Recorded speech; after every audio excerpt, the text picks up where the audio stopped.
You're watching the New Stack Makers, a podcast for people who develop, deploy, and manage at-scale software. For more information and articles about at-scale technologies, please visit thenewstack.io. Now enjoy the show. Coder is the AI software development company leading the future of autonomous coding. Coder helps teams build fast, stay secure, and scale with control by combining AI coding agents and human developers in one trusted workspace. This is an award-winning self-hosted cloud development environment, or CDE. All right, we're in Las Vegas, and I think my voice tells a story. The dryness of these hotel rooms, the airs outside. Rob, you were talking a little bit about that beforehand, about how it is here in the desert coming here from Thanksgiving. Yeah, little Vegas voice myself here. Yeah, no doubt. And I'm here with Rob Whiteley, and Rob is the CEO of Coder. And Rob, you have been in the startup world for a while. When you were first doing your startups back, I don't know how many years ago it was, what was different about them versus now? Yeah. To your point, I've had the privilege of being in several startups that are sort of open source. My past one was a company called Nginx, and I've been doing this 25 years. This is the craziest I've ever seen it in terms of just the sheer velocity at which things are changing. So the one thing is constant is developers are always adopting new tools. That's not changed. But what I'm seeing is this just pressure from these new platform teams to quickly bless those tools and make them part of the stack. It makes it great for companies like us, but just in general, I think the days of telling developers no are gone. And more how do we make the developer productive is more the guiding. So it's a fun time to be in the space. It is a fun time to be in the space. And it feels, again, like we're in this messy middle. We were talking about that before. A little bit like the Middle Ages, where we had the cloud-native patterns and processes for years that people depended on. They just knew how to use, commodity CPUs, and then how to use Kubernetes as a platform, and building out, all these different ways to manage the platform. And now we're in this AI native world. Well, we're emerging into this AI native world where it's about, GPUs, and the fungibility is difficult. Yep. And there's all these issues about, how do you actually configure a GPU for a workload? And, I'm curious about your thoughts on this time where, you all provide this isolated workspace, this governed workspace, this enterprise infrastructure, and how you're trying to help companies figure this out. Yeah, I like that analogy a lot. This does feel a lot like when everyone knew they had to move to the cloud. Yeah. And you had some companies that simply tried to lift and shift and take all their messiness and just put it in the cloud, and they didn't have great results. And they spent sort of years, maybe even decades, trying to unwind some of that stuff. Now we're seeing the same thing with AI, where a lot of companies are just trying to bolt it on or just trying to figure out a way. It's just another tool.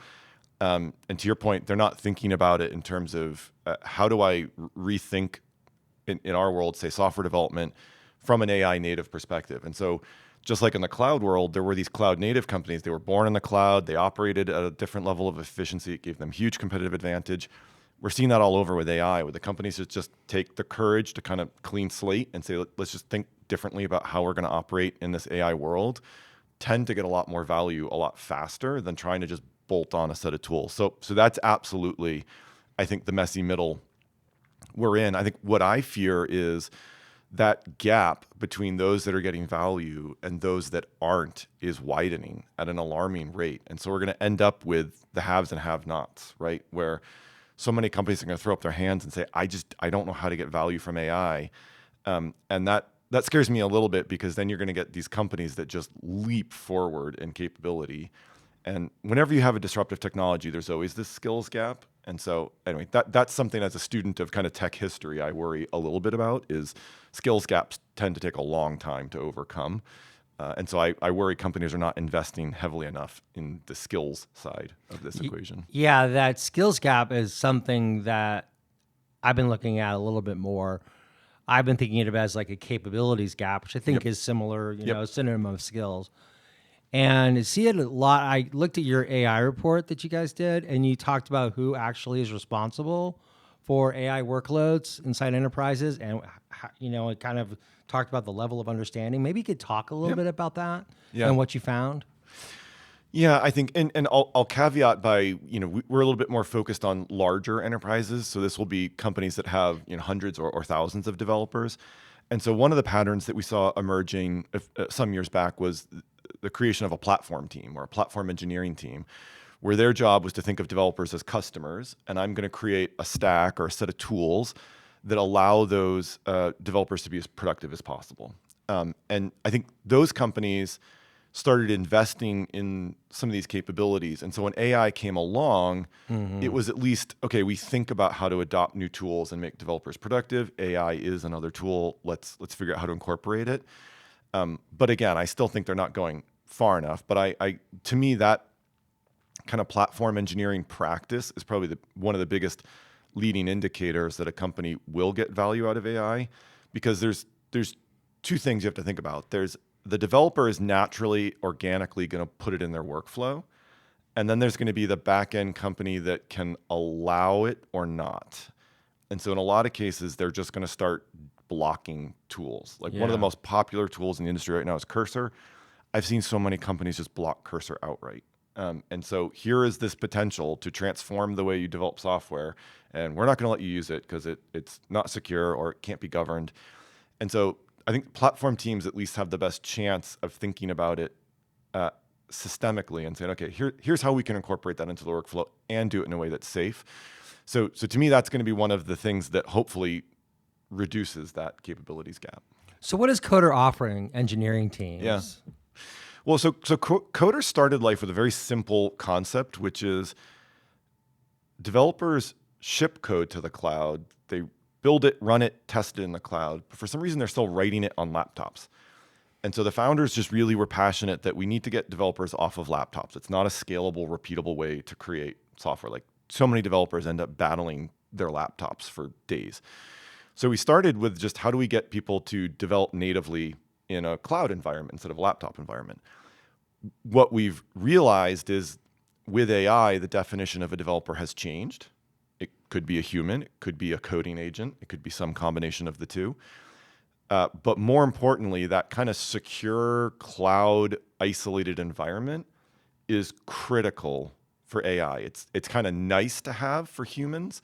It's critical for AI, and for two reasons. One is I can only run so many agents on my laptop. Right. About 2 or 3 before you, like even the most powerful Apple MacBook is going to melt after you try to run 5 of these things in parallel. And then the other thing is these agents are extremely clever little entities. They will gladly exploit your code to make the human happy. And so you cannot treat these by giving them full access to a laptop, right? They'll scan your email, they'll grab credentials, they'll do whatever they can to solve a problem. And so you kind of need to run them in these isolated environments. So yeah, so we build these workspaces in the cloud. I'd love to say the founders saw AI agents coming. I think it was a little serendipitous. It just happens that it's a problem that can really only be solved in the cloud. It only can be solved in the cloud. With that, there are all kinds of issues that engineering teams face.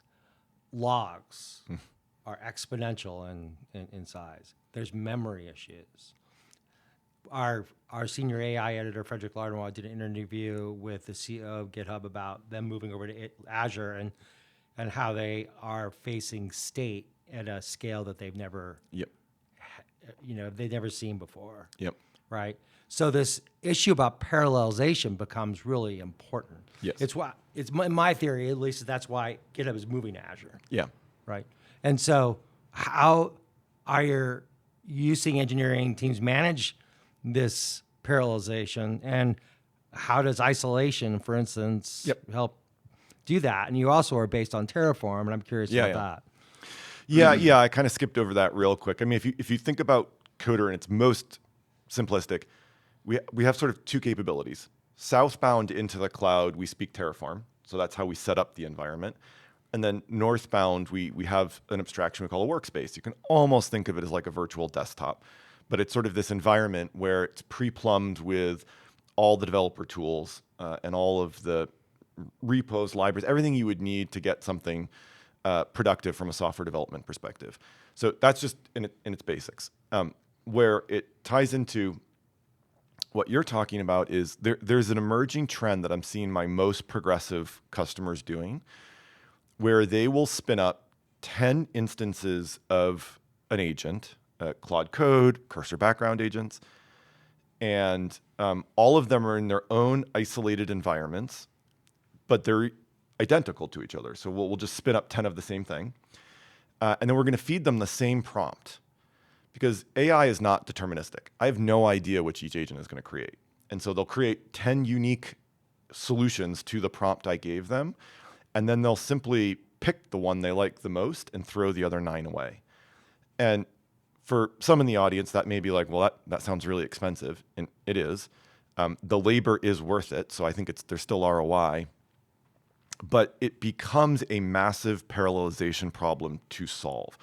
How do I spin up 10 environments with 10 agents that have 10 states that I'm recording with all the traceability, the logging?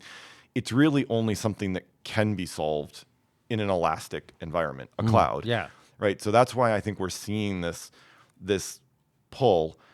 What I would say, though, is this parallelization, normally I would say that's 2 to 3 years away from mainstream, right? Like if you're seeing the most progressive AI native companies doing that today, it'll take Main Street 2 to 3 years to get used to it. I actually think it's going to be within 12 months because of the pace at which this technology is changing and sort of just the pressure to get value out of it. So anyway, I think parallelization and just the whole maintaining state of your agents is going to be probably one of the top 5 problems we face in 2026. Understandably so. And, with that comes lots of requirements for understanding the behavior of the agents themselves. So, for instance, identity issues start to become important. Tell me about what your thoughts are about that, because it seems like if you don't understand the identity of the agents, and maybe you don't even call it identity, I don't know what you even call it, doesn't that complicate matters? Because you have to be able to authenticate what they're doing. You have to be able to verify their actions. So if they try something and it doesn't work, you can use security scanners, right? You can use linters, right, to double check the agent and have it go back and check again. But you still need to understand the identity of the agent. So 100%. are these problems being solved right now? Or do they need to be solved? Yes, they need to be solved. We have all the tools to solve them. I just think in a rush to get the technology up and running, a lot of companies are bypassing the kind of the tried and true things they would put in place for a human developer. They're not putting in place for its agentic equivalent. And so I think what you're describing, I would call provenance. I need to be able to trace back to where did that start? Who created that code? If it's increasingly an autonomous agent writing code, I want to know that. But I still want to also know the identity of the human that asked that agent to create it, because I think we can't let developers off the hook. They have to have accountability in what they're asking these agents to do. And so ultimately, I'm now thinking of every developer is essentially a team manager. They're managing X number of agents, 3 or 4. I have to be able to track all of those identities individually. I have to be able to know who's contributing what if I want to, do any kind of root tracing or any kind of root cause analysis. So it's just a very complicated thing. But we have the technology. We know how to trace a team of developers producing code and committing to the same project. We've just never thought of a single developer using AI as a team. So we're not applying the templates that we've known to use for years. Right.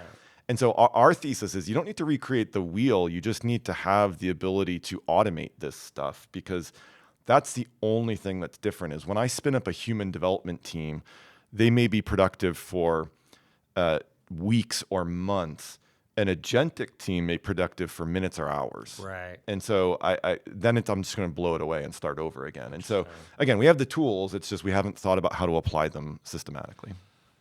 So you've developed a platform called Mux, and it is applicable to what we are discussing. It talks about the ways that multiple agents actually can be managed. Yeah. So maybe you could fill us in a little bit. Yeah, and this was sort of born out of working with some of these companies that were spinning up, and I'm not exaggerating, hundreds of agents per developer concurrently to work on anything from small coding tasks to longer lived projects to documenting my code, right? And so we're sort of looking and saying, okay, that's great that you're getting that value, but how are you maintaining 100 virtual agents working at your behest? And I think the answer was not well. Mm-hmm.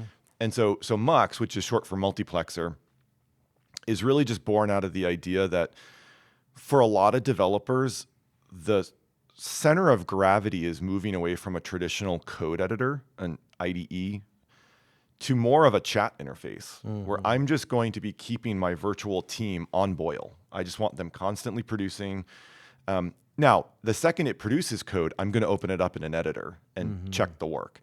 So I don't think the IDE goes away, but we needed a separate interface for managing agentic output than from actually checking the work of that agent. They're two different tools. One of the guys on my team calls it a shovel versus an excavator. Right? Just because you have an excavator that can move massive amounts of earth doesn't mean you're going to be able to go do your backyard with it. And just like you're not going to want to go clear an entire field with a little hand shovel. They're just two different levels of kind of work granularity. Yeah. Agents excavate code. They produce a lot of it. Yeah. And then you have to bring it into a refined area where you go through it with a more shovel-like tool. So we see both of these worlds happening, but so Mux was born on how do you excavate? How do you get massive amounts of parallelization going to try to get kind of value out of these new agents? And then I guess one thing to just get slightly more technical is the other thing that we thought about is, okay, by default, each agent has to be isolated. Right. And so, but not every company can afford to or wants to have all their developers operating in the cloud. So one thing that we did with Mux is you can do your laptop and all that isolation can still occur on your laptop. And then you'll eventually hit a threshold where 3, 4, 5 agents in, you probably won't want to run them all. And then you would migrate them to a workspace on the cloud. So we wanted to make that a first-class experience, but we didn't want to limit it where the barrier to entry is you immediately have to connect this thing to a cloud. We want developers to be able to get up and running, experience how to get at least 5 agents running in parallel, maybe 10 if you have a really powerful laptop. And then that kind of gets you into that AI native mindset of how do I think differently with AI? And then we think it'll unlock when you move it to the cloud. So it just like in the cloud, you have to experience it and then think about how to move it rather than just, okay, we're going to go to the cloud and it's all going to work out. And you're a big proponent of sandboxes. And it's interesting because I've heard other people being real big proponents of sandboxes. Yeah, I think as an industry, we're kind of coalescing on that as the isolated environment the agent runs in. And the idea is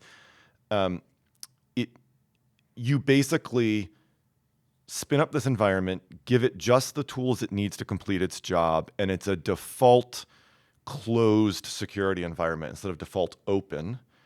And that way the agent can't do much harm. And then when I'm done, I just blow it away. And so I can do that in memory on a laptop, or I can do it in a VM or a container in the cloud.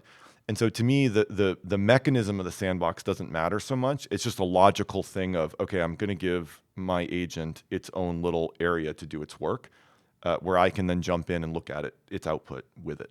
So that provides then a way for people to build their capabilities and their skills. Yes. And we talked about this before the interview about these skills and these skill gaps. So is that your role? Do you see you as help teams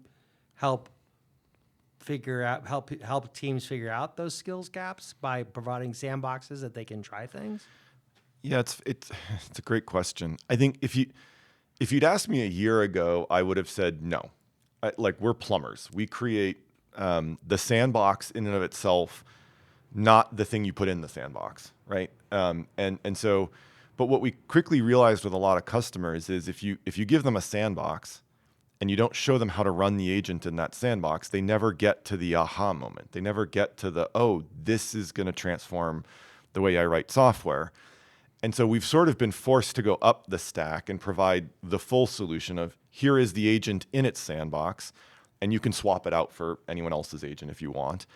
But yeah, so I think we are now at a point where we are in the business of trying to help customers close that skills gap. And look, as a company running our own software development teams, I clearly had engineers in my organization that were very skeptical of AI. Right. Didn't think it was for them, couldn't understand how to get value from it. Used basic tools like code completion, but nothing agentic. And so a lot of what we've learned has actually been trying to just, how do you flip that mindset from one of, this thing is coming for my job, to, oh, wow, this is going to make me far more productive. And so anyway, we come from a world of, I think the world needs more software. I think we don't have a developer surplus. We probably have developer shortage. So I think this is a force multiplier, not a labor replacement. But we have to help customers through that journey to kind of get them comfortable. So for my last question then, considering that we're in the messy middle and we're about 12 months out, and you in some respects are helping companies with these organizational challenges, where do you see yourself in the Renaissance? That is a good question. I think the other cliche I've heard time and time again is, if this is a gold rush, then you want to be in the picks and shovels business. Right. And so Coder is sort of a picks and shovel. We're kind of providing the tools. We're not out there actually panning for gold, and we're certainly not the gold itself. That's all the AI stuff. To me, there's 3 layers to this problem. There's an entire dev user interface layer. There's the LLM layer, the model layer, and then there's the infrastructure layer. I think there's going to be 3 or 4 winners total in the model layer. It's a $1 trillion problem to solve, as we're seeing with OpenAI and Anthropic and the like. And then I think at the infrastructure layer, it's going to be a handful of hyperscalers, cloud providers, maybe some cloud agnostic solutions like Coder. And then it's going to be this messy set of agents and applications and tooling. And so for us, I've always sort of viewed us in this particular layer cake to be the bottom layer. But increasingly, we're realizing if you don't get prescriptive about what that whole stack should look like, customers just can't wrap their head around it, and they get no value out of it. So we end up sort of assembling the Lego kit for them, and then just trying to keep it as modular as possible so they can swap it out. So I don't know if that answers your question of where we are in the Renaissance, but I think, I want to be in the picks and shovels business, but I probably have to show them how to pan for gold for now. And you can then sell them shovels and excavators. Yes, that's exactly what I want to do. Well, great. Well, thank you so much for taking the time, Rob. Yeah, well, thank you for having me. Great conversation. If you like this video, please give us a thumbs up. And if you'd like to see more videos like this, you can always subscribe to our YouTube channel. We're on all the major social media platforms. You can always find us at thenewstack.io. We hope to see you soon.